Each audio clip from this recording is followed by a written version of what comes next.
जय हिंद दोस्तों। 7 जनवरी 2025 के करेंट अफेयर्स का पहला और इम्पॉर्टेंट क्वेश्चन है, किस राज्य में ह्यूमन मेटा न्यूमो वायरस यानी HMPV के मामले को ट्रैक किया गया है? आंसर हो जाएगा कर्नाटक और Gujarat.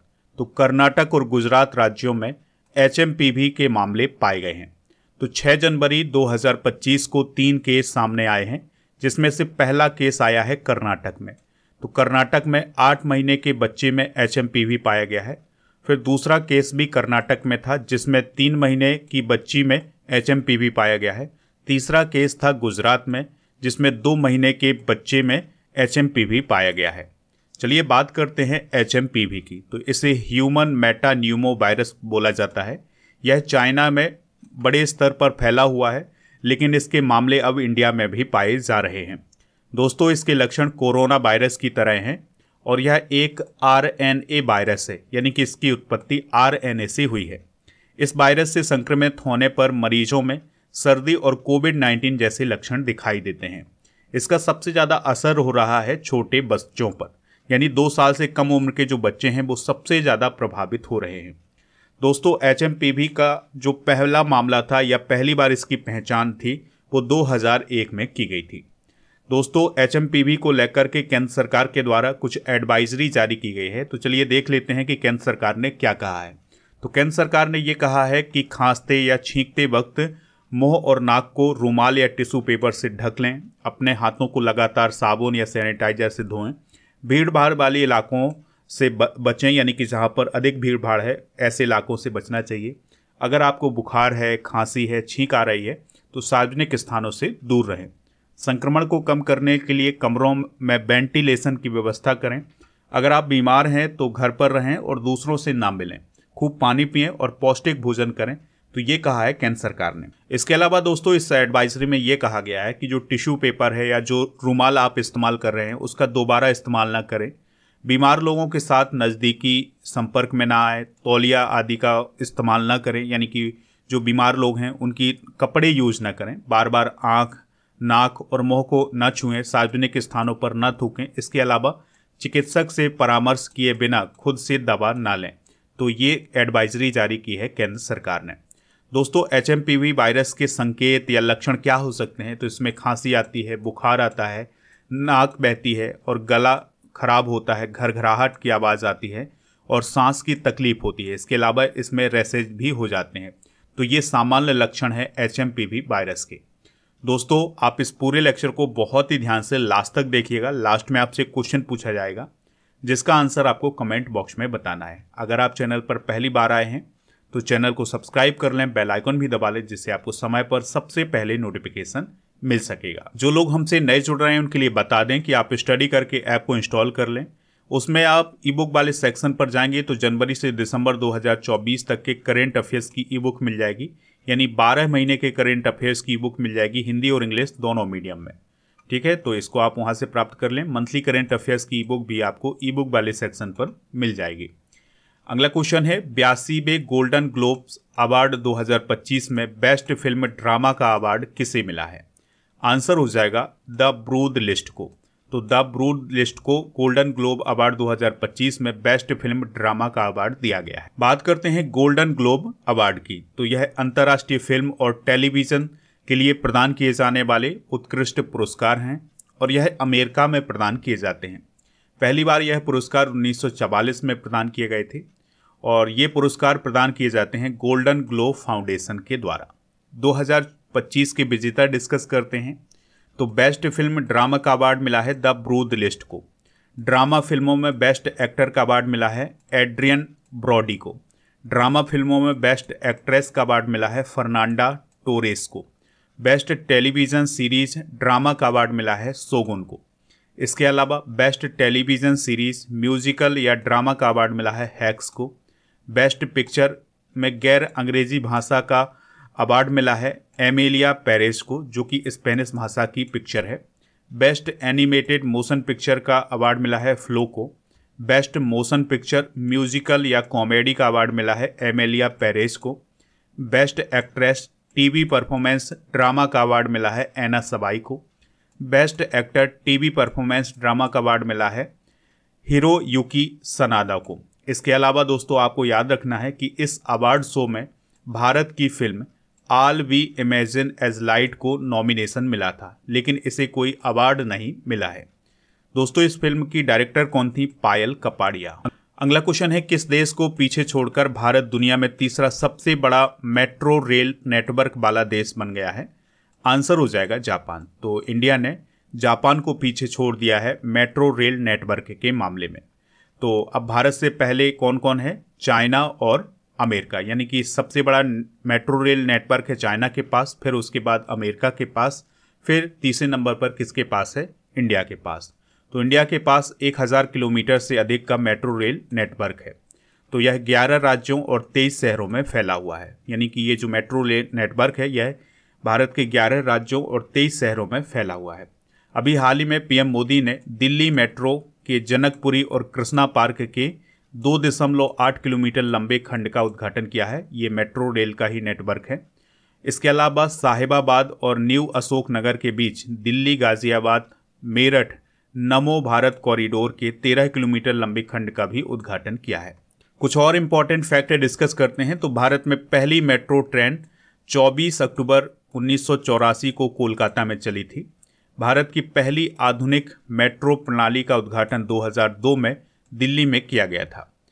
Delhi metro rail corporation 395 kilometre के नेटवर्क के साथ भारत का सबसे बड़ा मेट्रो नेटवर्क है।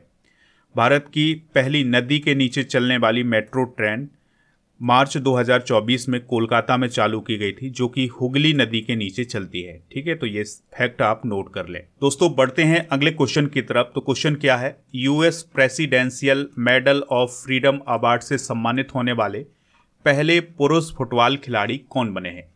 तो वो हैं दोस्तों लियोनेल मेसी। तो अर्जेंटीना के फुटबॉलर लियोनेल मेसी को अभी हाल ही में US presidential medal of freedom award से सम्मानित किया गया है। तो दोस्तों अभी हाल ही में अमेरिका के व्हाइट हाउस में 19 लोगों को अमेरिका का सर्वोच्च नागरिक पुरस्कार US presidential medal of freedom award प्रदान किया गया है।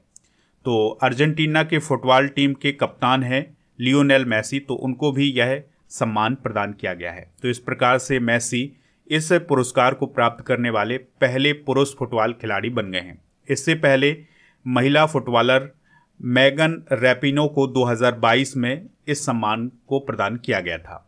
दोस्तों बात करते हैं US presidential medal of freedom के बारे में।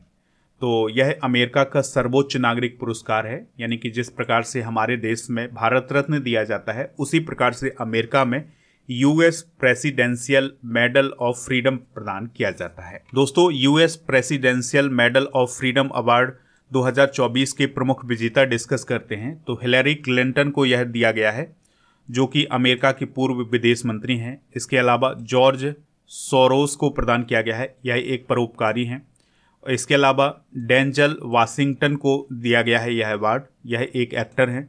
माइकल जे फॉक्स को दिया गया है, यह भी एक एक्टर हैं। और मैजिक जॉनसन को दिया गया है, यह बास्केटबॉल खिलाड़ी हैं। अगला क्वेश्चन है, पीएम मोदी ने आयुर्वेद अनुसंधान संस्थान भवन की नींव कहाँ रखी है? आंसर हो जाएगा नई दिल्ली में। तो प्रधानमंत्री मोदी जी ने नई दिल्ली में एक नए केंद्रीय आयुर्वेद अनुसंधान संस्थान भवन की आधारशिला रखी है। तो यह भवन करीब 185 करोड़ रुपए में बनाया जाएगा। और आपको याद रखना है कि केंद्रीय आयुर्वेद अनुसंधान संस्थान की स्थापना कब हुई थी? 1979 में। चलिए कुछ हाल ही में स्थापित किए गए भवन डिस्कस करते हैं। जैसे नौसेना भवन दिल्ली में स्थापित किया गया है, चोल भवन नेवल वॉर कॉलेज गोवा में स्थापित किया गया है, पटसन भवन कोलकाता में, कौंसल भवन नई दिल्ली में, नया संसद भवन नई दिल्ली में, विदेश भवन मुंबई में, उड़ान भवन सफदरजंग हवाई अड्डे दिल्ली में, जीएसटी भवन अगरतला त्रिपुरा में और जनगणना भवन नई दिल्ली में स्थापित किया गया है। बढ़ते हैं दोस्तों अगले क्वेश्चन की तरफ। अगला क्वेश्चन है, हाल ही में किस देश ने आपातकाल की घोषणा की है? आंसर हो जाएगा इक्वाडोर। तो इक्वाडोर देश में आपातकाल की घोषणा अभी हाल ही में की गई है, क्योंकि वहां पर लगातार अपराध बढ़ रहा था और जो संगठित सशस्त्र समूह थे वो हमला कर रहे थे, यानी कि वो अटैक कर रहे थे, वो अराजकता फैला रहे थे। तो इसी को देखते हुए इक्वाडोर के जो राष्ट्रपति हैं डेनियल नोबोआ, उन्होंने आपातकाल की घोषणा कर दी है। तो यह आपातकाल 60 दिनों तक लगा रहेगा। दोस्तों बात करते हैं इक्वाडोर की, तो यह दक्षिण अमेरिका महाद्वीप में स्थित है। यह है दक्षिण अमेरिका महाद्वीप और यहाँ पर स्थित है इक्वाडोर। क्यूटो यहाँ की राजधानी है। राष्ट्रपति हैं डेनियल नोबोआ। यह इक्वाडोर के सबसे यंगेस्ट राष्ट्रपति हैं। इक्वाडोर के उत्तर में कोलंबिया है, पूर्व और दक्षिण में पेरू देश है और पश्चिम में प्रशांत महासागर है। बढ़ते हैं अगले क्वेश्चन की तरफ। शहीद माधो सिंह हाथ खर्चा योजना किस राज्य में शुरू की गई है? तो यह ओडिशा राज्य में शुरू की गई है। तो ओडिशा के मुख्यमंत्री मोहन चरण मांझी ने शहीद माधो सिंह हाथ खर्चा योजना की शुरुआत की है। इस योजना के तहत राज्य भर के सरकारी और सहायता प्राप्त स्कूलों में 9वीं और 11वीं कक्षा में पढ़ने वाले प्रत्येक आदिवासी छात्र को 5,000 रुपये की वित्तीय सहायता प्रदान की जाएगी। ठीक है, तो आपको याद रखना है शहीद माधो सिंह हाथ खर्चा योजना ओडिशा राज्य में शुरू की गई है। ओडिशा की बात करें तो 1 अप्रैल 1936 को इसका गठन हुआ था। राजधानी भुवनेश्वर है। सीएम कौन है? मोहन चरण मांझी और राज्यपाल हैं डॉक्टर हरि बाबू कंभमपति। विधानसभा की 147, राज्यसभा की 10 और लोकसभा की यहाँ पर 21 सीटें हैं। ओडिशा के कुछ जीआई टैग आप याद रखिएगा। कांती मुंडी बैगन, खजूरी गुड़ा, सिमलीपाल काई चटनी, लांजिया सौरा पेंटिंग, लांजिया सौरा पेंटिंग के अलावा कोरापुट काला जीरा चावल, ये सारे जीआई टैग ओडिशा राज्य से संबंधित हैं। नेशनल पार्क कौन कौन है? भितरकनिका नेशनल पार्क और सिमलीपाल नेशनल पार्क।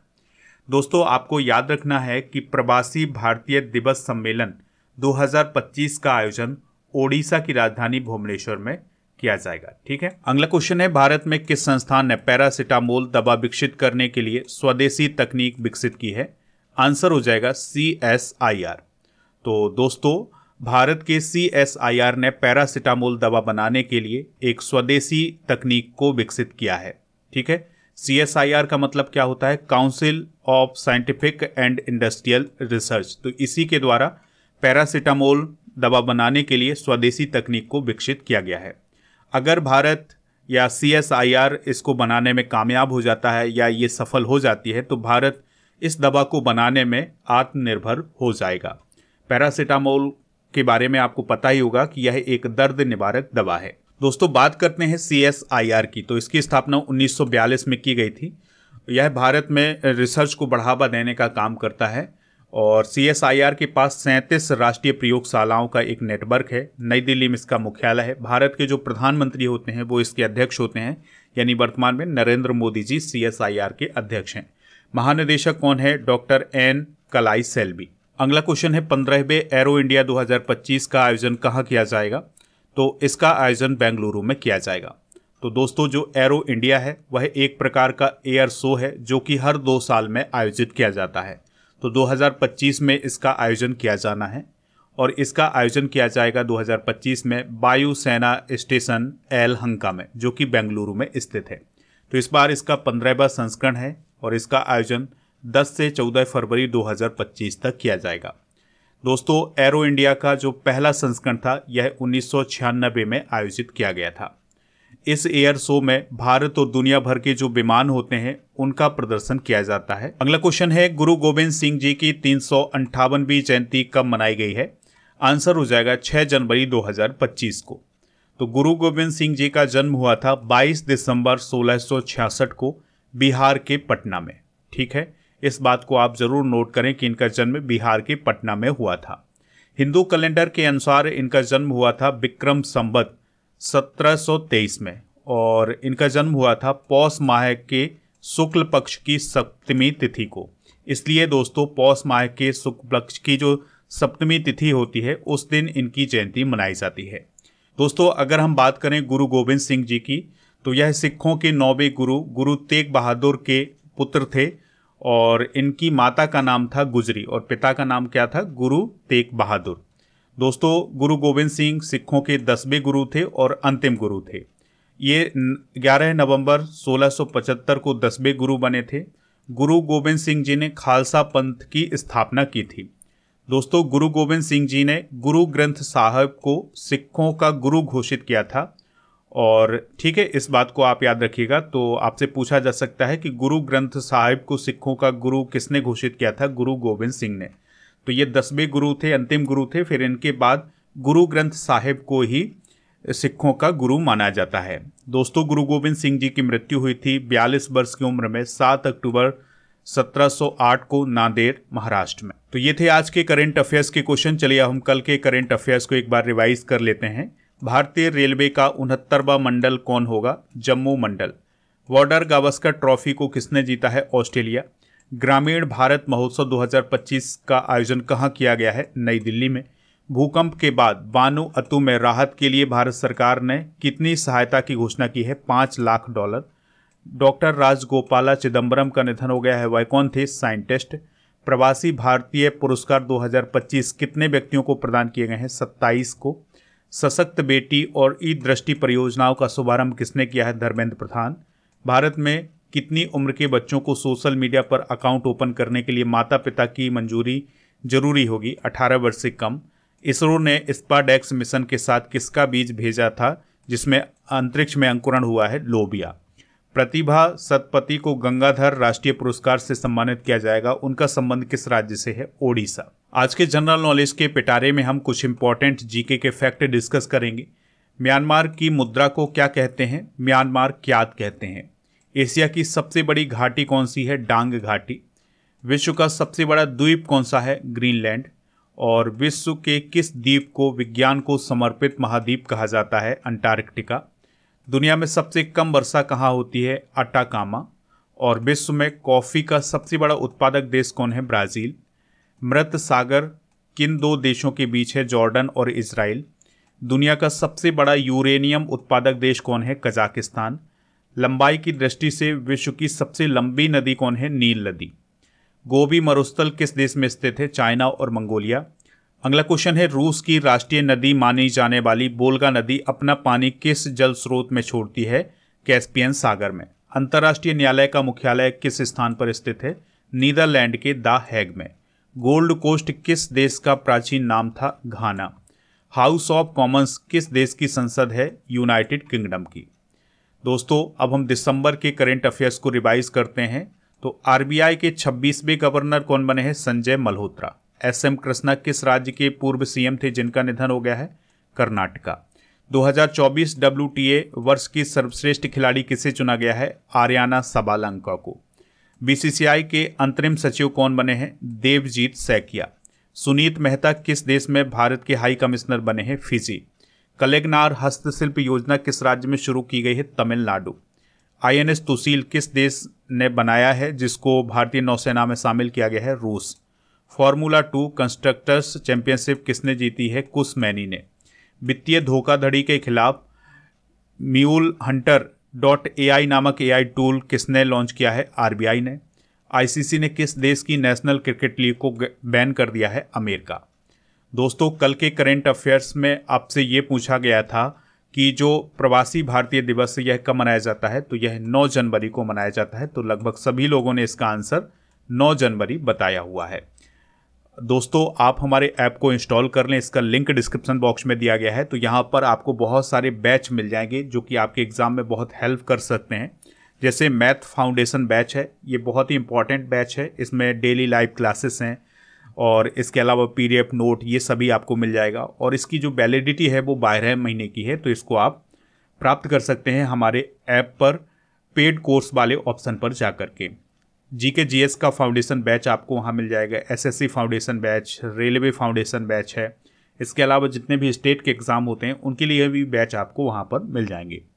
इसके अलावा दोस्तों टेस्ट पास भी मिल जाएगा जिसमें आपको 4000 से अधिक टेस्ट मिल जाएंगे 1 वर्ष की वैलिडिटी के साथ।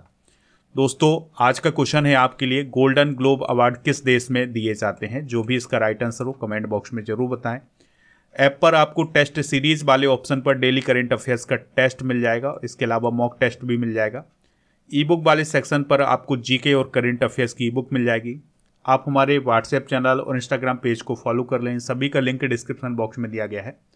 आप हमारे टेलीग्राम चैनल को भी ज्वाइन कर सकते हैं। टेलीग्राम चैनल का नाम है स्टडी कर ऑफिशियल।